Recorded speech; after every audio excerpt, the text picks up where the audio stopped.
The old Duke said, "I'm dying. Marry me and inherit all."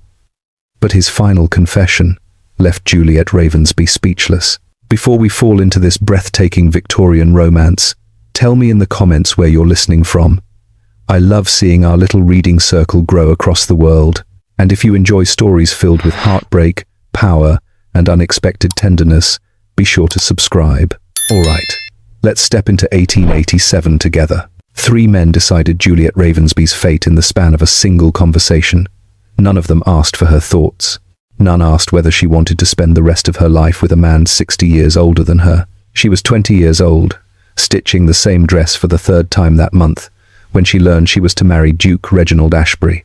In an era when daughters were currency and titles outweighed humanity, her signature became the only thing standing between her family and ruin.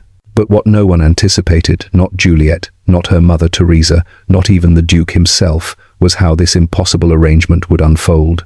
Because sometimes the choices forced upon us carry the seeds of a future we never imagined. The Ravensby cottage didn't smell of poverty all at once. It crept in slowly, like rot beneath floorboards. First came the damp from the leaking roof no one could afford to repair, then the sourness of meals stretched too thin. Finally, the sharp tang of despair that no amount of scrubbing could eliminate. Juliet stood at the kitchen table that sweltering afternoon in late June, her fingers cramping as she forced a needle through coarse fabric.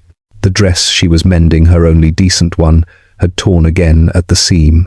She'd let it out twice already, trying to make it last another season, another year if she was lucky. She was 20 years old, but her hands told a different story, roughened from washing with lye soap and cold water, scarred from the burn she'd gotten 3 months ago when the stove flared unexpectedly, calloused in places that shouldn't have calluses yet. The pale green fabric was faded now, almost grey in certain light. She'd worn it to church every Sunday for 4 years.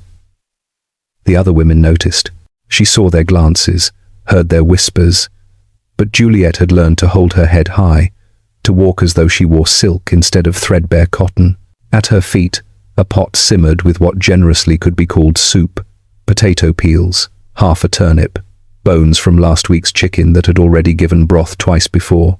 There was no meat. There hadn't been meat in nearly a month. Her younger sister Lucy sat in the corner, carefully darning stockings by the weak afternoon light.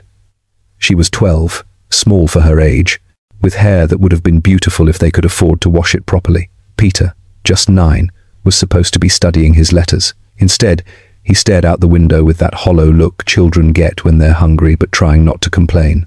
Their mother, Teresa, lay upstairs. Resting, they called it. But Juliet knew the truth. Teresa was fading, worn thin by years of making nothing into something, of choosing which child would eat and which would go without. Then she heard the front door open, heavy footsteps. Male voices, one she recognized immediately. Her father, Gerald. But there was another voice, unfamiliar, educated, the accent of someone who'd never worried about where his next meal would come from. Juliet set down her needle, wiped her hands on her apron, and moved toward the narrow hallway. She stopped in the shadows where she could hear without being seen a skill she'd perfected over the years. "An extraordinary proposal, Mr. Ravensby." The stranger's voice was smooth, practiced. "My client is prepared to offer a substantial sum. And what does this client want in return?" Gerald's words were surprisingly clear. He wasn't drunk. That alone made Juliet's stomach tighten with dread. "Your eldest daughter's hand in marriage." The world seemed to tilt. Juliet pressed her palm against the wall to steady herself. The rough plaster scraped her skin. "My daughter is barely 20 years old," Gerald said, but there was no outrage in his tone, only calculating interest. "My client is fully aware. He's also aware that your family faces considerable financial difficulties." A pause. Juliet could hear her own heartbeat pounding in her ears. "How much?" The question came too quickly, too eager. £75,000. The figure was so absurd that Juliet thought she'd misheard. £75,000. It was more money than her family had seen in 3 generations combined. It was her price. "Half before the ceremony," the stranger continued. "Half after. Additionally, my client is willing to settle all outstanding debts and provide an annual stipend for the family." "Who is your client?" Gerald asked, and Juliet could hear the naked greed threading through every syllable. "He prefers to remain anonymous until the general terms are accepted. But I can tell you he's a man of considerable rank. Duke Reginald Ashbury, one of the most prominent peers in England. Juliet's breath caught. A duke, not just any nobleman, a duke. And my daughter? Gerald's voice dropped lower. Has she been informed? Not yet. My client preferred to ensure first that you were amenable to the arrangement. Silence stretched like a wire pulled taut. Then Gerald laughed, a harsh, ugly sound that made Juliet flinch. Amenable? For £75,000 and a connection to a duke? You can take her tomorrow if you like. Juliet bit down hard on her knuckle to keep from crying out. 3 hours dragged by like 3 years before her father summoned her. Juliet. She knew that tone. It was the voice he used when his mind was made up, when argument would be useless and defiance dangerous. She entered what had once been their sitting room. Now it was just a space with mismatched chairs and walls that needed painting 5 years ago. The permanent smell of cheap gin hung in the air despite the open window. Sit down. She sat in the wooden chair with the wobbly leg, keeping her spine straight. It was all she had left: posture, dignity that couldn't be pawned or sold. Gerald looked at her for a long moment. His eyes were bloodshot from years of drinking, but there was a clarity in them now that frightened her more than drunkenness ever could. I've received an offer for you, a proposal of marriage. Juliet said nothing. Her hands were folded in her lap, perfectly still. Duke Reginald Ashbury wants to marry you. He's offering £75,000. Who is he? Her voice came out steadier than she felt. That doesn't matter. It matters to me. Gerald's fist slammed down on the arm of his chair. The sound cracked through the room like a gunshot. You're in no position to make demands. Look around you, Juliet. Look at what we've become. He gestured violently at the bare walls, at the empty places where furniture used to stand before it was sold. We're 3 months from eviction. There's nothing left. Your mother is ill because we can't afford a physician. Peter hasn't been to school in 2 weeks because we can't pay the fees. Lucy wore the same dress all winter because there was no money for fabric. Each word landed like a physical blow. And you have the chance to change everything. With one word, one decision. By selling myself. It wasn't a question. By saving your family. Gerald stood, moved closer. He'll marry you properly. Legally. You'll be his wife. A duchess. Not something lesser. And what does he want from me? The question hung in the air between them. What any husband wants from a wife. Juliet felt something cold settle in her chest. How old is he? Gerald hesitated. Just for a second, but it was enough. That's not. How old? Her voice came out louder than she'd intended. Nearly 80. The number fell like a stone into dark water. Juliet felt the room spin.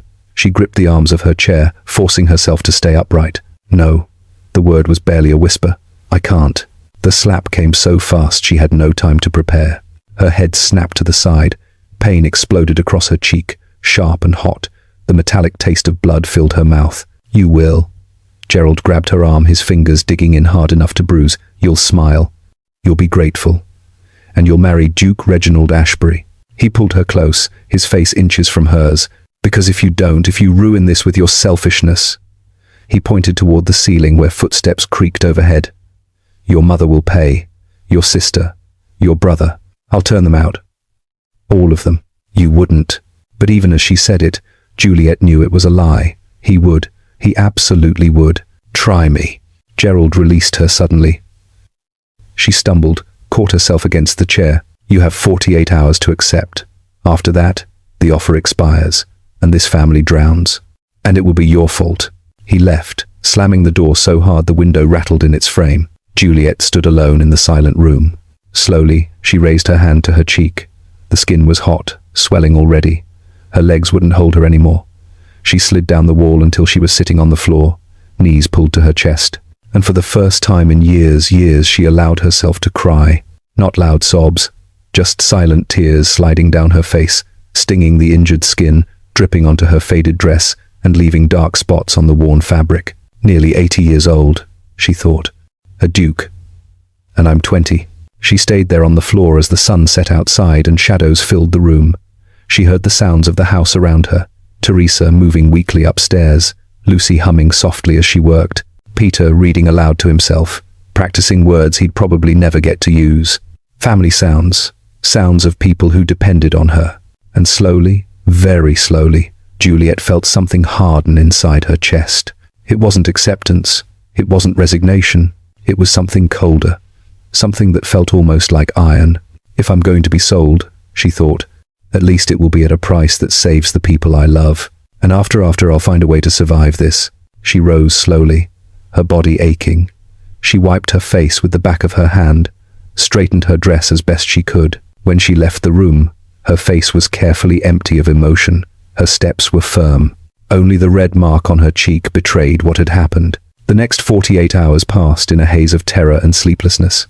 Juliet lay in the narrow bed she shared with Lucy, staring at the ceiling with its water stains that looked like continents on a map. She tried to find an alternative. Any alternative. Run away? Where? With no money, no connections? A young woman alone would be arrested within days. Refuse and accept the consequences. Watch Peter give up any hope of education. Watch Lucy grow up in even deeper poverty. Watch her mother die from an illness that could be treated if they just had the money. There was no alternative. There had never been an alternative. On the morning of the third day, she came downstairs with her decision made. Gerald was in the sitting room the first time in weeks she'd seen him awake this early. He was waiting, she realized. Waiting for her answer. I accept. The words came out flat, emotionless. With conditions. Gerald blinked, surprised. Conditions? I want the money used first for Peter and Lucy's education, then Mother's medical care, then the debts.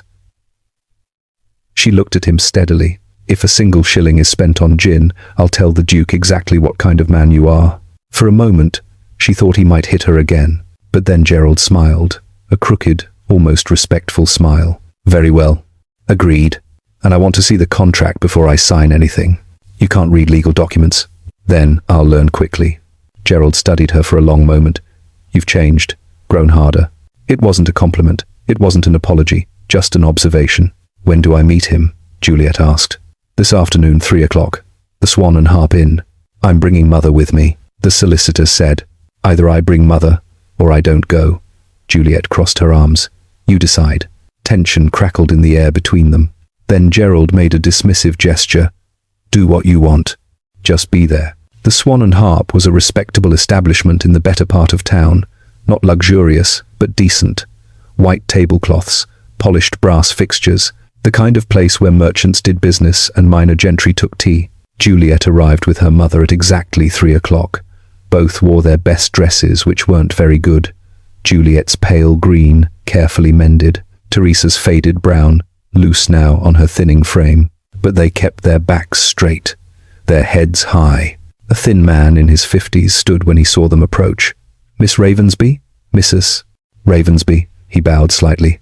Mr. Pemberton, solicitor, please, follow me. He led them to a private room at the back, discreetly separated from the main dining area by heavy curtains.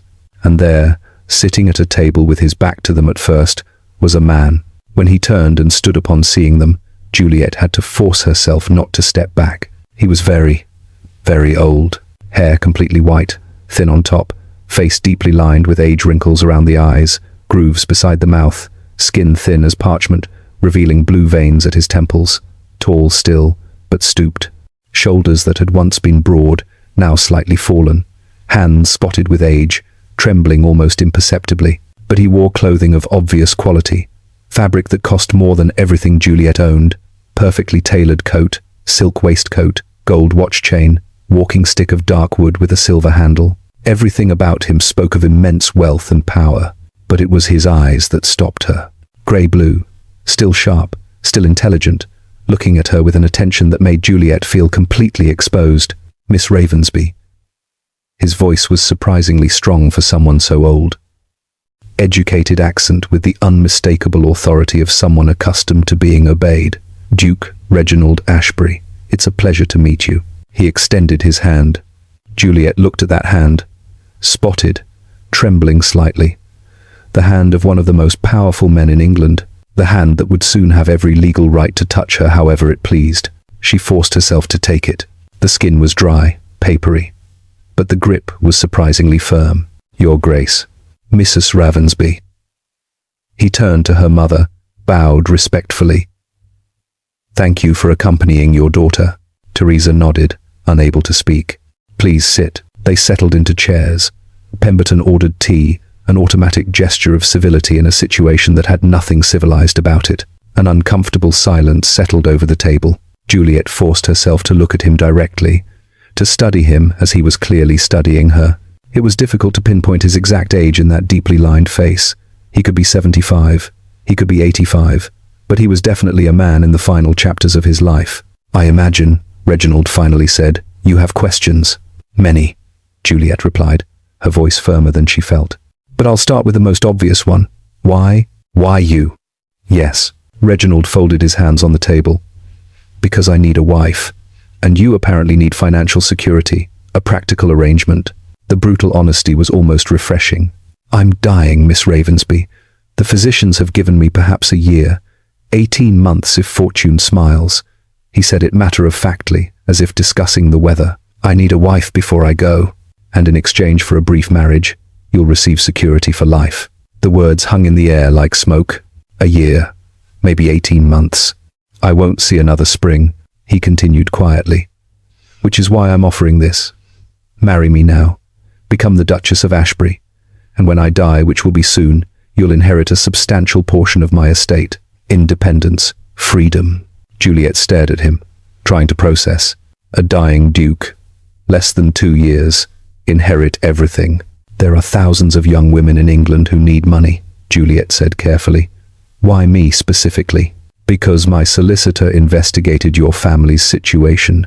You need funds desperately enough to consider this arrangement, and because, from what I've learned, you're intelligent, sensible, and of good character." Each word made Juliet feel more like livestock being evaluated for purchase. "You're nearly 80 years old." It wasn't a question. "Yes, and I'm 20. I'm aware. And yet this seems appropriate to you?" For the first time, something crossed Reginald's face. Not quite emotion, but perhaps acknowledgement that the situation was as grotesque as she was pointing out. "No," he said quietly. "It doesn't seem appropriate. It seems necessary. For me, for reasons that don't yet concern you. And apparently necessary for you, or you wouldn't be here." The tea arrived. No one touched their cups. Teresa, who had remained silent until now, finally spoke. "Your Grace, forgive my directness, but my daughter is 20 years old. She's young. She has her entire life ahead of her. You're clearly in your final years. Wouldn't it be more proper to seek a bride more suited to my age?" Reginald finished gently. "Yes, madam, it would be. But that isn't what I require. I need a young wife, healthy, capable of certain responsibilities after I'm gone." He looked back at Juliet. "And your father was quite clear about your family's circumstances." "My father had no right," Juliet began. "Your father has every legal right," Reginald interrupted, though not unkindly. "You're unmarried, living under his roof. By law, he has authority over your marriage." "By law, women are property," Juliet said bitterly. "Yes," Reginald nodded calmly. "They are, and this is my offer. Become my wife, my legal responsibility, and I guarantee your family will be saved from complete ruin." He withdrew an envelope from his coat pocket. "This is the preliminary contract. It specifies that £75,000 will be transferred, half before the marriage, half after. All family debts settled, your siblings' education funded, your mother provided with a pension of £200 annually." Juliet took the document with slightly trembling hands. She began to read. The legal language was dense, complicated, but the numbers were devastatingly clear. It was more money than she could comprehend. "And in exchange," Juliet's voice was barely above a whisper, "what do you expect from me during those months?" Something flickered in Reginald's eyes. "That, Miss Ravensby, we will discuss if you agree to the arrangement. But I assure you," his voice softened slightly, "I'm not the monster this situation makes me appear to be." The words offered no comfort. "When would the wedding be?" Juliet asked. 6 weeks. Enough time for you to move to Ashbury Manor, to become accustomed to your new home, to prepare properly. And if I refuse, then I stand now. I withdraw my offer, and I seek elsewhere." Reginald leaned forward slightly. "But we both know you won't refuse, because your family desperately needs this money, and because, despite everything, you're intelligent enough to recognize an opportunity when it's presented." It was true. They both knew it. Juliet looked at her mother. Teresa had tears sliding silently down her face, but she nodded. Permission. Or perhaps apology. Juliet took a deep breath. "I have conditions." Reginald's eyebrows rose slightly. "You believe you're in a position to negotiate?" "I'm in a position to refuse, which means yes, I have some room to negotiate." For just a moment, she thought she'd gone too far. But then something like respect, or perhaps merely amusement, crossed his weathered features. Very well. What are your conditions? First, I want written guarantee that the money for my siblings' education will be held in trust. My father cannot access it. Agreed. Pemberton can arrange that. Second, I want to see the estate before the wedding. I want to know where I'll be living. You'll move there in 1 week. You'll have 6 full weeks before the ceremony. And third, Juliet swallowed, I want this marriage to be public. Proper ceremony, witnesses, so no one can claim I was coerced or that you were incapacitated. Reginald studied her for a long moment. You're more astute than I expected. Does it surprise you that a woman can think strategically? It surprises me that a 20-year-old woman in a desperate situation still has the clarity to protect her own interests. He extended his hand across the table. I accept your 3 conditions. Do we have an agreement? Juliet looked at that outstretched hand. This was the last moment, the last chance to back out. She thought of Peter, who dreamed of becoming a scholar but had no books to read. She thought of Lucy, ashamed of her patched clothing. She thought of her mother, slowly dying from an illness that could be cured with money. And she thought of herself, of what she was about to do, of what would be expected of her. But there was no choice. There had never been a choice. She took his hand. We have an agreement, Your Grace. His skin was cool, dry, like holding old parchment. 1 week later, the carriage arrived for her, black, polished until it gleamed. With the Ashbury coat of arms painted on the door, a silver stag on a field of deep green oak leaves. Above it, the ducal coronet, the symbol of one of the highest ranks in the entire peerage. The neighbours came out to watch, to whisper, to speculate. A duke's carriage, for Juliet Ravensby. Her trunk was packed, one pathetic case containing everything she owned, 4 dresses, all mended, undergarments worn thin, her grandmother's book of poetry, a small portrait of her siblings. It was all she had. The farewell was brief and painful. Lucy clung to her, crying, Will you come back? Yes, Juliet lied, because she didn't know if it was true. I promise. Peter hugged her tightly, whispering in her ear, You shouldn't have to do this. It's not fair. Life isn't about fairness, she whispered back. It's about surviving. Her mother held her for a long moment, trembling. Be strong, Teresa murmured. Be clever, and remember you're worth more than they'll ever know. Her father didn't come out to say goodbye. The footman helped her into the carriage. The door closed with a solid, final sound, and as the carriage pulled away, Juliet looked back one last time at the cottage that had been her entire world. Lucy waved until she was just a small figure in the distance. Then the road turned, and they were gone. Juliet sat back against the plush velvet seat, softer than anything she'd ever touched, and folded her hands in her lap. She didn't cry. She'd cried enough. Now it was time to face whatever came next. Even if that meant marrying a man 60 years older than her, even if it meant becoming the wife of a dying duke, even if it meant stepping into a life she couldn't begin to imagine. The carriage rolled on toward Ashbury Manor, and Juliet Ravensby, 20 years old and terrified, prepared to meet her fate. The journey to Ashbury Manor took 6 hours, but the final approach stole Juliet's breath. The estate sprawled across rolling hills like something from a painting she'd once seen in a shop window. Endless green lawns, ancient oak trees, gardens that seemed to go on forever. And at the center of it all, the manor itself, 3 stories of pale stone with dozens of windows catching the late afternoon sun like mirrors. This was to be her home. The carriage stopped before massive front doors. A footman appeared immediately, helping her down with practiced efficiency. Then came the servants, a line of them waiting on the steps. Butler, housekeeper, maids, groundskeepers, all watching her with barely concealed curiosity. And standing slightly apart from them, 2 men. The first was perhaps 30, tall and broad-shouldered with dark hair and darker eyes, handsome in a severe way. He wore riding clothes and regarded her with open skepticism, his jaw tight with what looked like barely controlled anger. The second was older, maybe 45, with thinning blonde hair and a smile that didn't reach his eyes. Everything about him seemed calculated, from his perfectly tailored coat to the way he held himself just slightly too close to the manor entrance. Miss Ravensby. The butler stepped forward with a respectful bow. Welcome to Ashbury Manor. I am Henderson. His Grace is expecting you in the library. Miss Ravensby. Ravensby. With Grace is expecting you in the library. Ravensby that is not Smana. Welcome to Ashbury. Welcome to Ashbury. Welcome to Ashbury. Juliet followed him inside, acutely aware of the whispers starting behind her. The entrance hall alone was larger than her entire cottage.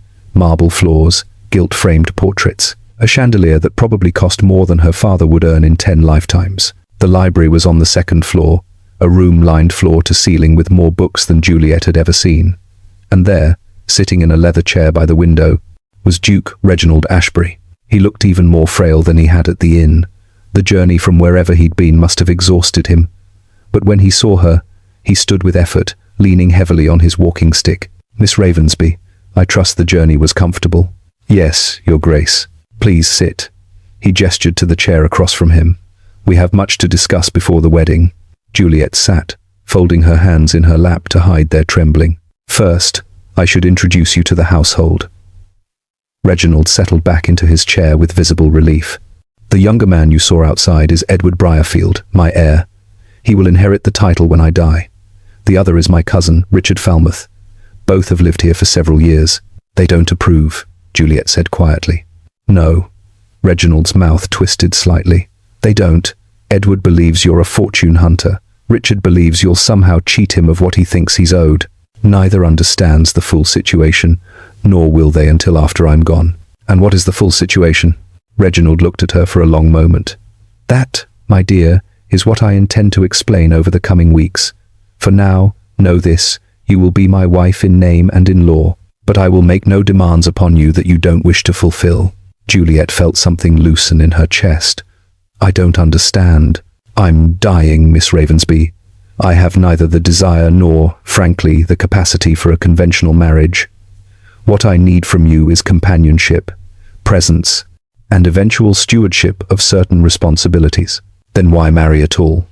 "Because the law requires it for what I intend to leave you." He leaned forward slightly. "In 6 weeks, you'll become my Duchess. You'll learn to manage this estate. And when I die, you'll inherit a substantial portion of my wealth, enough to live independently for the rest of your life. And your heir, Edward Briarfield, will inherit the title, the manor, and the entailed properties. But you'll have your own fortune, free and clear." Reginald's eyes held hers. "This is my final act of rebellion against a system that has controlled my entire life. I'm ensuring that at least one person will benefit from my death with true freedom." Juliet sat in silence, trying to process what he was saying. "I don't expect gratitude," Reginald continued. "I know you're here because you had no choice, but I promise you this, I will treat you with respect and dignity. And in return, I ask only that you give me companionship in these final months. What if I want to leave, after you're gone? Then you leave. The money will be yours regardless. Though I suspect Edward might benefit from your continued presence, he's a good man beneath the anger, just very protective of what he believes is his." That evening, Juliet was shown to her rooms, an entire suite, larger than her family's cottage.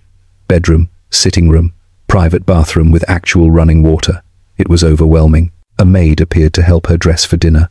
The girl couldn't have been more than 16, with wide eyes and a tendency to stare. "Is it true, miss, that you're marrying His Grace?" "Yes, but he's so old, and you're so young."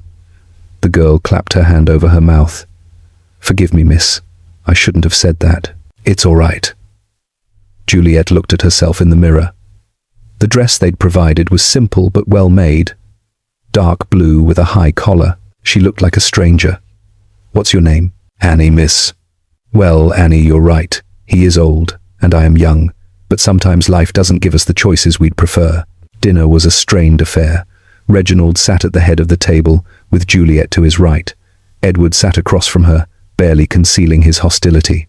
Richard was at the far end, watching everything with that calculating smile. "So, Miss Ravensby," Edward's voice was cold, "what exactly are your expectations from this arrangement?" "Edward," Reginald said sharply, "that's enough." "No, it's not enough. You're marrying a girl young enough to be your granddaughter, and we're all supposed to pretend this is normal. What I do with my life and my fortune is my concern, not yours. Until you die and leave us to deal with the consequences." The tension crackled like lightning. Juliet set down her fork. "Mr. Briarfield, I understand your concerns, but I assure you, I have no intention of causing trouble. I'm here because circumstances gave me no alternative. just as they've given you no alternative but to accept the situation. Edward stared at her, surprised she'd spoken. My family was starving, she continued quietly. Your uncle offered salvation in exchange for a brief marriage. I accepted because the people I love would have died otherwise. That's the entire story. No schemes, no manipulation, just desperation and survival. Something shifted in Edward's expression. Not quite softening, but a crack in the hostility. Richard, however, leaned forward with that cold smile. How very noble. Though one wonders what a young woman like yourself will do with a fortune once his grace passes. Surely you'll want to remarry, perhaps to someone closer to your own age? Richard, Reginald's voice was ice. Retire, now. Richard stood, still smiling. Of course, Your Grace. I simply wanted to ensure Miss Ravensby understood that some of us are paying attention. He left, and the threat hung in the air like smoke. The next morning, Reginald summoned Juliet to his study immediately after breakfast. She found him standing by the window, looking older somehow in the harsh morning light. Sit, please. We need to discuss the terms of our marriage more explicitly. Juliet sat, her stomach tight with anxiety. I want you to understand something, Reginald said carefully. I will never touch you intimately. Never. That's not what this marriage is about. The relief was so intense, Juliet felt dizzy. You'll have your own rooms, your own privacy. I ask only that you dine with me when I'm well enough, accompany me on short walks when weather permits, and begin learning how to manage the estate accounts. Why? Juliet asked. Why go to such lengths for someone you don't know? Reginald was silent for a long moment. Because someone once did something similar for me, many years ago, and because I'm tired of this estate, this fortune, being nothing but a burden passed from one reluctant heir to another. I want at least some of it to serve a purpose beyond perpetuating a system I've never believed in. He moved to his desk, pulled out a ledger. This contains all the estate accounts. Income from tenants, expenses for maintenance, salaries for staff. I want you to learn every detail. Because when I'm gone, you'll need to understand how to protect your inheritance from people like Richard who will try to claim it isn't legally yours. Over the following weeks, Juliet's life transformed in ways she couldn't have imagined. She spent mornings with Reginald, learning estate management. Afternoons were hers to explore the grounds or read in the magnificent library. Evenings meant formal dinners where Edward's hostility slowly, grudgingly, began to thaw. She learned that Edward had been Reginald's ward since childhood, raised to eventually inherit, but never quite fitting into the aristocratic world he was being groomed for. She learned that Richard was a distant cousin who'd appeared 5 years ago, attaching himself to the household like a parasite, always angling for advantage. And she learned that Reginald, beneath his formal exterior, was dying faster than he'd admitted. Some mornings he couldn't rise from bed. Some afternoons he fell asleep mid-conversation, his breathing labored and thin. The wedding date approached with inexorable certainty, and Juliet, trapped between gratitude and grief, prepared to become a duchess. Listen, I need you to do something right now. If this story is hitting you in any way, if you felt Juliet's desperation, if you understood her impossible choice, if you're invested in what happens next, then subscribe. Right now, not later, now. Because here's the truth. I pour hours into crafting these stories, researching every historical detail, building these characters who feel real enough to break your heart. And when you skip subscribing, when you just listen and leave, you're telling algorithms that this content doesn't matter, that these stories aren't worth promoting, that I should stop. So if you want to see how Juliet survives the wedding night, if you want to know what Reginald's final confession actually is, if you want to watch her navigate Edward's complicated feelings and Richard's schemes, hit that subscribe button. Leave a comment. Show me you're actually here. Because without you, these stories die in the algorithm, and I can't keep creating them for an audience that won't take 5 seconds to click one button. Your move. The wedding itself was a quiet affair, nothing like the grand ceremony Juliet had once imagined as a girl. Just the local vicar, a few servants as witnesses, and the heavy weight of vows that felt both binding and strangely hollow. Edward attended with a face like carved stone. Richard watched from the back with that perpetual calculating smile, and Reginald, pale and trembling, held her hand with surprising gentleness as he slipped the ring onto her finger. She was a duchess now, 20 years old and married to a dying man. The weeks that followed settled into an unexpected rhythm. Mornings meant estate work, Juliet poring over ledgers with Reginald, learning about tenant agreements and harvest yields and investments she'd never known existed. Afternoons she spent walking the grounds, often alone at first, until one day Edward fell into step beside her. "You're actually learning it," he said without preamble. "The estate management. I thought you'd just pretend." "Why would I pretend?" "Because most people in your position would just be waiting for him to die so they could collect their fortune and leave." Juliet stopped walking, turned to face him. "Is that what you think of me?" Edward met her gaze, and something in his expression shifted. "I don't know what to think of you anymore. You're not what I expected." "What did you expect?" "Someone grasping, manipulative, someone who'd flutter and simper and play the victim." He shook his head. "But you actually care. About the accounts, about the tenants. You ask intelligent questions. You remember details. And Reginald, he's happier than I've seen him in years." "He's dying," Juliet said quietly. "Yes, but he's dying with purpose now. With someone who actually listens to him instead of just waiting for their inheritance." Edward's voice softened. "That matters more than you know." They walked in silence for a while, following the path through the rose garden. The autumn air carried the scent of late blooms and approaching frost. "Why did you agree to this?" Edward asked suddenly. "Really, I know your family needed money, but there must have been other options." "Like what? Marry some merchant twice my age who'd expect a real wife? Become a governess and watch my family starve anyway?" Juliet's voice was sharper than she'd intended. "At least this way, everyone I love survives, and I get to learn something valuable instead of just being ornamental." "You're not ornamental," Edward said, and there was something in his tone that made Juliet's heart skip. "You're formidable, and that terrifies me a little." She looked at him, this man who'd been nothing but hostile 6 weeks ago, and saw something new in his dark eyes. Respect, maybe even the beginning of something warmer. "Good," she said, allowing herself a small smile. Formidable women are harder to dismiss. The afternoon they spent reviewing tenant concerns. Edward asked her opinion on a dispute, then another. By dinner, they were having actual conversations instead of tense silences. And Reginald, watching from his chair by the fire, looked pleased in a way that made Juliet wonder what exactly he'd been planning all along. But Richard noticed too. She caught him watching her and Edward with narrowed eyes, his smile growing thinner and colder. The first sign of trouble came in the form of a stranger at the door, a solicitor from London, asking pointed questions about the marriage. Had it been consummated? Were there witnesses to the Duke's mental capacity at the ceremony? Was Miss Ravensby, now Duchess Juliet, aware of her husband's full financial situation before agreeing to marry? Henderson turned him away, but the damage was done. Someone was building a case, and everyone knew who. Juliet found Richard in the library that evening, going through papers that clearly weren't his to examine. He didn't even have the grace to look caught. "Your Grace," he said with mock formality, "I'm simply reviewing family documents." "Surely that's not inappropriate." "Those are private estate papers," Juliet said, keeping her voice level. "Please return them." "I'm family. I have every right to understand the Duke's affairs, especially given the unusual circumstances of his marriage."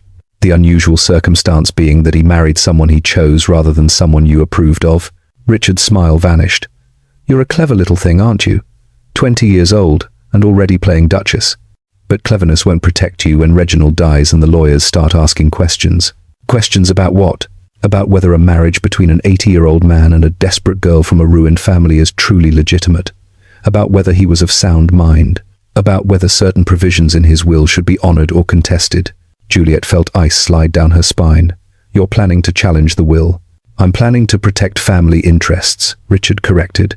"And if that means ensuring that a fortune hunter doesn't walk away with wealth she hasn't earned, then yes, I'll challenge whatever needs challenging. I've earned every penny by giving a dying man companionship and dignity in his final months." "Have you?" Richard stepped closer, his voice dropping. "Or have you simply been counting days until you're a wealthy widow? Either way, I'll make sure everyone knows exactly what kind of arrangement this was." The threat hung in the air between them like poison. That night, Juliet told Edward everything. They sat in his study, the fire crackling while she explained Richard's schemes and threats. "He can't actually contest the will," Edward said, but he didn't sound certain. "Reginald's solicitors are thorough, everything is legally sound, but he can make it messy, expensive, public." Juliet wrapped her arms around herself. He can drag my name through every gossip column in London, make it seem like I seduced a dying man for his money. Then we'll fight him. Edward's voice was firm. Together, I'll testify to Reginald's mental clarity, to the legitimacy of the marriage. Richard won't win this. Why would you help me? I thought you hated this arrangement. Edward was quiet for a long moment. I did. At first. But I've watched you these past months, watched you care for Reginald, watched you learn and grow and become part of this place. He met her eyes. You're not a fortune hunter. You're just someone trying to survive an impossible situation with as much grace as possible. And that deserves defending. Something warm bloomed in Juliet's chest. Not quite love, it was too soon for that, but maybe the beginning of it.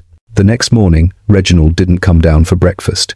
Annie found him collapsed in his bedroom, barely breathing. The physician came immediately, examined him, and delivered the news they'd all been expecting but dreading. Days. Perhaps a week at most. Juliet sat by his bedside, holding his papery hand while he drifted in and out of consciousness. Edward came and went, his face grim. Even the servants moved quietly, as if loud sounds might hasten the inevitable. On the third day, Reginald woke more lucid than he'd been in weeks. He gripped Juliet's hand with surprising strength. I need to tell you something, before it's too late. Save your strength. No, listen. His breathing was labored but determined. The reason I married you, the real reason. Juliet leaned closer. 40 years ago, I loved someone, a woman not of my class. My father forbade the match, married me off to someone appropriate. She died alone, poor, because I was too much a coward to defy him. Tears slid down his weathered cheeks. I've regretted that every day since. Every single day. And when I learned about your situation, a young woman being sold to save her family, I saw a chance to rewrite that story. To give someone the freedom I couldn't give the woman I loved. Reginald, you remind me of her. The intelligence, the strength, the dignity even in desperation. His grip tightened. So I'm giving you what I couldn't give her. Freedom, independence. The ability to choose your own path instead of being trapped by circumstances. But Edward will be fine. He gets the title, the estate, the prestige. But you get the freedom to live life on your own terms. That's my final act of rebellion. My apology to a woman who died 40 years ago. And my gift to you. His eyes closed, his breathing slowed. Thank you, Juliet whispered. For everything. He squeezed her hand once more. And then, quietly, peacefully, Duke Reginald Ashbury slipped away. The funeral was enormous. Hundreds attended, nobles, tenants, business associates. Edward stood stoic through it all, accepting condolences with practiced grace. Juliet wore black and kept her grief private, aware that everyone was watching, judging, speculating. Richard attended with that calculating smile, clearly already planning his next move. The will reading came 3 days later. Reginald's solicitor, a stern man named Mr. Thornton, gathered everyone in the library. Edward, Juliet, Richard, various cousins and distant relations who'd suddenly appeared upon hearing of the Duke's death. Mr. Thornton read the provisions clearly. Edward inherited the title. He was now Duke of Ashbury, along with the manor, the entailed estates, and the majority of agricultural holdings. Various cousins received small bequests. And then, to my beloved wife, Juliet, Duchess of Ashbury, I leave the sum of £120,000 to be held in trust with full independent control. Additionally, the London townhouse, all personal investments and securities, and an annual income of £5,000 for life. The room erupted. Richard shot to his feet. This is outrageous. A fortune to a girl he barely knew. The will is legally binding, Mr. Thornton said coldly. Witnessed, notarized, and unambiguous. The Duchess's inheritance is secure. We'll contest it. We'll prove she manipulated him. On what grounds? Edward's voice cut through the noise like steel. I personally witnessed my uncle's mental clarity up until his final days. The marriage was legitimate. The will is sound. You have no case, Richard. You'd defend her. After she waltzed in and stole. She stole nothing. Edward stood, and there was authority in his bearing, now the authority of a duke. She gave my uncle companionship and dignity in his final months. She earned every penny through kindness and patience. And if you attempt to challenge this will, I'll use every resource at my disposal to ensure you fail. Am I clear? Richard's face went purple with rage, but he was cornered and knew it. He stormed from the room, slamming the door with enough force to rattle the windows. The other relations dispersed quickly, leaving only Edward and Juliet in the sudden silence. "Thank you," Juliet said quietly. "I meant every word." Edward moved to stand beside her at the window, looking out over the grounds that were now his responsibility. He was right, you know, in his final confession. You do deserve freedom. And you? What do you want? Edward turned to face her, and there was something vulnerable in his expression now. I want you to stay. Not because you have to, not because of duty or obligation, but because, he paused, choosing his words carefully, because somewhere between hostility and respect, I fell in love with you, and I'd like the chance to see if you might feel the same. Juliet's breath caught. She looked at this man who'd been her enemy, then her ally, and was now offering something she'd never expected to have a real choice. I'm not ready, she said honestly. Not yet. I just became a widow. I'm still learning who I am as an independent person. I know. I'm not asking for an answer now. I'm just asking you to stay. Take your time. Discover yourself. And when you're ready, if you're ever ready, I'll be here. He took her hand, raised it to his lips in a gesture that was both formal and tender. No pressure, no expectations, just possibility. Juliet felt tears prick her eyes, but they weren't tears of grief or fear. They were something entirely different. Hope. She was 20 years old, a widow, a duchess, and for the first time in her life, truly free to choose her own path, whatever that path might be. And so we close the chapter on Juliet's incredible journey from desperate poverty to duchess, from powerlessness to genuine freedom. Her story shows us that sometimes the darkest beginnings can lead to the most unexpected transformations. But this is just one tale in our collection of historical romances that explore the complicated realities of love, power, and survival in eras very different from our own. Each story we share here reveals something true about the human heart, about sacrifice and strength, about the choices we make when there are no good options, and about finding hope even in the most impossible circumstances. If Juliet's story moved you, if you found yourself holding your breath during her negotiations with Reginald or rooting for her growing connection with Edward, then please subscribe. These stories take considerable research, careful crafting, and genuine passion to bring to life. Your subscription ensures we can continue creating them. Next week, we'll step into another world entirely, a story of forbidden love between a Scottish Highlander and an English lady during the Jacobite risings. It's a tale of divided loyalties, dangerous secrets, and the kind of love that defies every social boundary. You won't want to miss it. Leave a comment telling us what you thought of Juliet's journey. Did Reginald's final confession surprise you?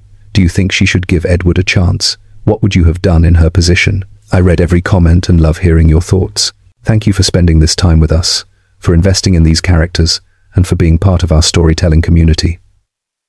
Until next week, may you find your own freedom, whatever form it takes. Keep reading, keep dreaming, and remember, the best stories are the ones that remind us of our own strength.